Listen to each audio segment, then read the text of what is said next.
What does a score card teach you? एक score card क्या क्या चीजें बयां करता है? एक स्कोर कार्ड आपको ये बताता है कि आप कहां खड़े हो। एक स्कोर कार्ड आपको ये बताता है कि आपके अंदर क्या कमियां हैं और क्या अच्छाइयां हैं। एक स्कोर कार्ड आपको आपको आईना दिखाता है कि आप ये हो और आपको ऐसा बनने की जरूरत है। तो आज की वीडियो में हम एक स्कोर कार्ड से समझने की कोशिश करेंगे कि आरबीआई ग्रेड बी के फेज 2 में आपको फेज 2 और इंटरव्यू को किस तरीके से आपको स्ट्रेटेजाइज करना चाहिए। और इसके लिए I am going to use a score card of a topper जिन्होंने 2023 में इस एग्जाम को क्लियर किया है। तो चलिए स्टार्ट करते हैं विदाउट एनी डिले। तो आप आई होप आप यहां पे एक स्कोर कार्ड देख पा रहे होंगे। ये एक स्टूडेंट का स्कोर कार्ड है और सबसे पहली खास बात में स्कोर कार्ड की अगर आपको बताना चाहूं तो फाइनल कट ऑफ की तरफ अगर आप नजर मारेंगे तो वो है 229 और इस कैंडिडेट का जो स्कोर था फाइनल दैट वाज 229.5। इससे हम एक बात तो समझ में आ गई शुरुआत में ही कि 0.5 मार्क्स की भी कीमत बहुत ज्यादा होती है। तो हम कहते हैं ना कि एक क्वेश्चन से तो क्या ही फर्क पड़ेगा भाई साहब। एक क्वेश्चन छोड़िए 0.5 मार्क्स यानी कि 1/4, अगर 2 मार्क्स का क्वेश्चन है तो 1/4 क्वेश्चन से भी बहुत फर्क पड़ रहा है। ऑलराइट, तो चलिए हम वापस आएंगे पूरे स्कोर कार्ड के ऊपर। पहले हम इस स्कोर कार्ड को अलग अलग इसके अलग अलग जो पार्ट्स हैं उसको समझने की कोशिश करते हैं। सबसे पहले अगर मैं ईएसआई की बात करता हूं तो अगर मैं इस स्कोर कार्ड को देखूं, ईएसआई ऑब्जेक्टिव में इस कैंडिडेट का स्कोर है 25.25। ईएसआई डिस्क्रिप्टिव में जो स्कोर है 31 है। ESI total 56.25। ना आपको ये लग रहा होगा कि क्या ये स्कोर अच्छा है या क्या ये स्कोर खराब है। पहली बात तो मैं आपको ये बता दूं कि इस कैंडिडेट ने एग्जाम निकाल लिया है तो इसके सारे स्कोर्स अच्छे हैं, बट स्टिल हमें किस तरीके से स्ट्रेटेजाइज करना है उसकी बात हम करेंगे। देखो ईएसआई का पेपर बहुत ज्यादा अनप्रेडिक्टेबल होता है बिकॉज वो मोस्टली क्वेश्चन करंट अफेयर से पूछते हैं और गवर्नमेंट स्कीम से पूछते हैं। और वो भी ये है कि कहीं से भी कुछ भी उठा के पूछ लेते हैं। ऑल्दो ज्यादातर क्वेश्चन पीआईबी और रिपोर्ट में से हैं, बट फिर भी ऐसे कई क्वेश्चन रह जाते हैं और बहुत सारे सरप्राइजेस आपको ईएसआई के पेपर में देखने को मिलते हैं। जैसे कि पिछले साल ईएसआई डिस्क्रिप्टिव में 3 क्वेश्चन आपको रिपोर्ट से देखने को मिल गए थे जिसके बारे में किसी ने सोचा भी नहीं था। तो अगर मैं इस स्कोर कार्ड की बात करता हूं तो इस कैंडिडेट का score 56.25 is an overall good score because जो ईएसआई का पेपर होता है वो डिफिकल्ट होता है और बहुत सारे रैंडम क्वेश्चन उसमें पूछे जाते हैं। इसीलिए अगर आप ईएसआई में इतना मैनेज कर पाओ, अगर सेम लेवल का पेपर आता है तो अगर आप इतना मैनेज कर पाओ, मतलब अगर आप 60 to 65 का टारगेट करते हो स्कोर और आप अगर कहीं पे भी 57-58 के आसपास लैंड होते हो तो that would be an overall good score to clear the phase 2। ठीक है, तो ये था ईएसआई। आगे सबको जोड़ेंगे और लास्ट में की जो इसके अंदर से सारे की आउटकम्स है उसकी बात भी मैं करूंगा, डोंट वरी। फिर अगर मैं एफएम पे आता हूं, अगर एफएम ऑब्जेक्टिव में this guy has scored 36.25, FM descriptive 35 and overall 71.25।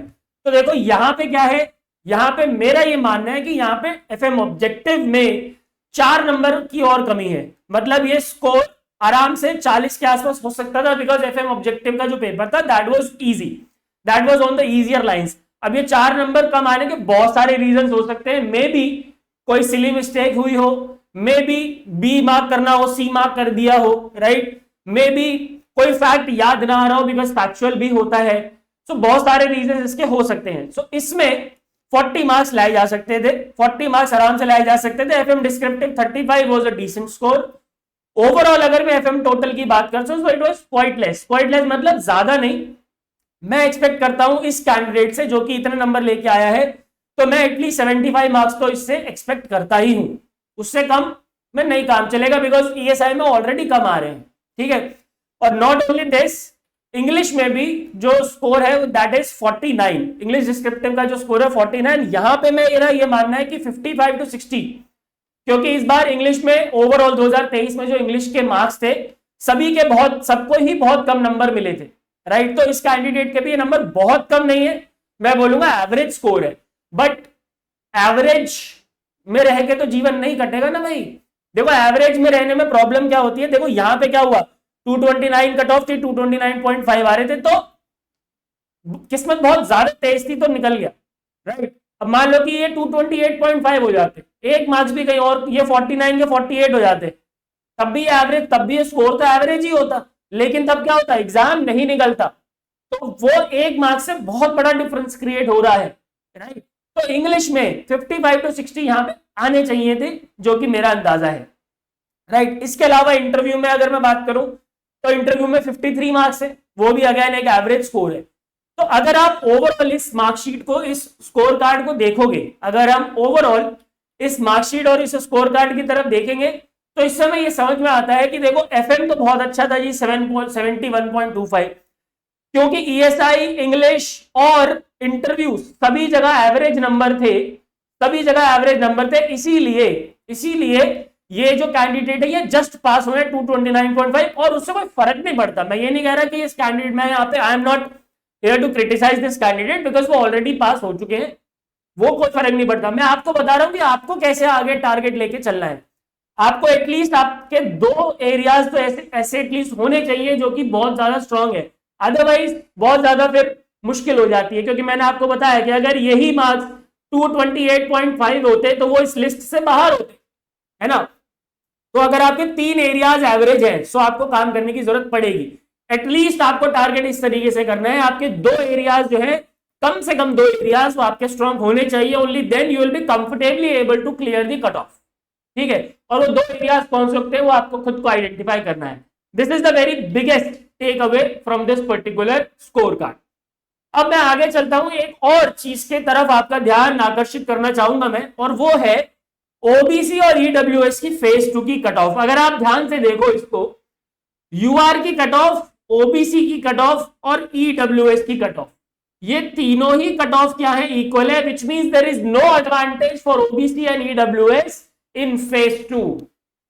Phase 2 में ईडब्ल्यूएस और ओबीसी का कोई भी एडवांटेज नहीं है।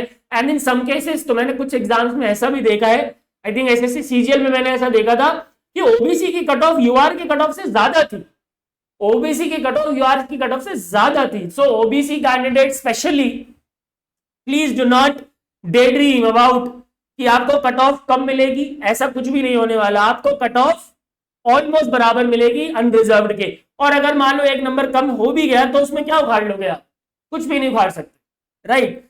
तो ओबीसी और ईडब्ल्यूएस कैंडिडेट्स प्लीज सतर्क रहे, आपको बहुत ज्यादा कोई एडवांटेज मिलने वाला नहीं है। इवन मैं एससी और एसटी कैंडिडेट्स को भी बोलना चाहूंगा कि बहुत ज्यादा एडवांटेज है नहीं, 169 का 165 156.5 हुआ है। ऑल्दो एक मार्क्स बहुत मैटर करता है, बट जहां हम सोचते हैं ना कि 50-50 नंबर का डिफरेंस होगा, आरबीआई में ऐसा कुछ भी नहीं है, राइट। इंटरव्यू में अगर फाइनल कट ऑफ में देखें तो वहां पे डेफिनेटली डिफरेंस है, लेकिन माय डियर फ्रेंड फाइनल तक तो तभी पहुंचोगे ना जब फेज 2 क्लियर होगा। इंटरव्यू तक तो तभी पहुंचोगे, जब तक फेज 2 क्लियर नहीं होगा तब तक कैसे पहुंचोगे। और बिल्कुल पॉइंट पे अगर फेज 2 की क्लियर आपकी कट ऑफ, मान लो अगर 169 कट ऑफ है and if you are scoring 170 172, तो आपके चांसेस बिल्कुल खत्म हो जाते हैं, बहुत कम चांसेस है, बिकॉज अदरवाइज 75 में से आपको बहुत सारे नंबर लेके आने पड़ेंगे, ठीक है, इंटरव्यू में, राइट।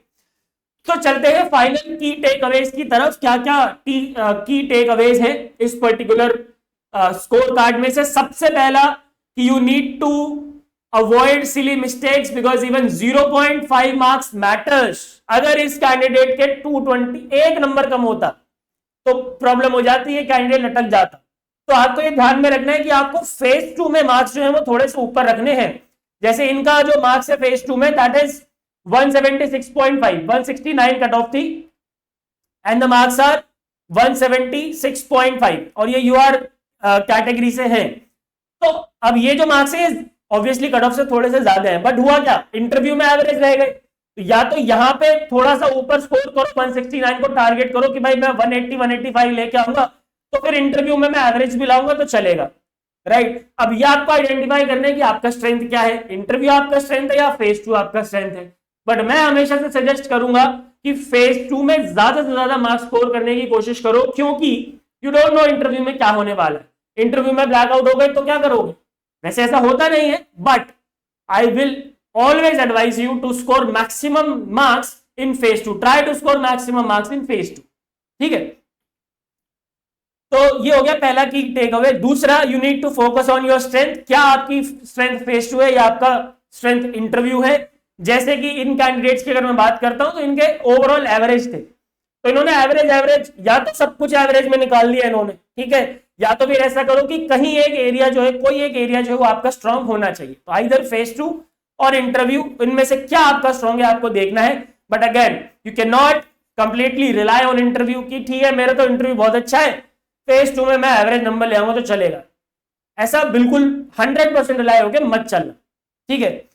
दूसरा, do not take English descriptive lightly, do not take English descriptive lightly, क्योंकि लोग मैंने देखा है प्रैक्टिस नहीं करते, फिर लास्ट में जब फेज 1 हो जाता है then they keep on demanding the sample ऐसे टॉपिक्स बता दो, आरसी कैसे करना है ये बता दो, प्रेसी के रूल्स क्या होते हैं ये बता दो। प्लीज डोंट डू दैट, अभी आपके पास टाइम है, so you guys should start practicing English descriptive as well. Do not take it lightly. And why even, and I don't understand why you guys take it lightly, because ये भी तो 100 marks है ना भाई, paper का 1/3 cut off phase 2 का 1/3 portion is English descriptive. So why you guys are taking lightly? And there is only one key, that is practice. And last but not the least, I already told you that there is no advantage for OBC and EWS category people, as the cutoff is same as that of UR. ठीक है जी। सो ये था score card जो कि आपको आपका आईना दिखा सकता है कि आप कहां खड़े आप कहां खड़े हैं और आप कहां तक पहुंच सकते हैं। I hope you guys have learn something from this video and you guys have enjoyed it. If yes, do hit that like button and do subscribe to the channel. Thank you very much. Goodbye, take care and God bless.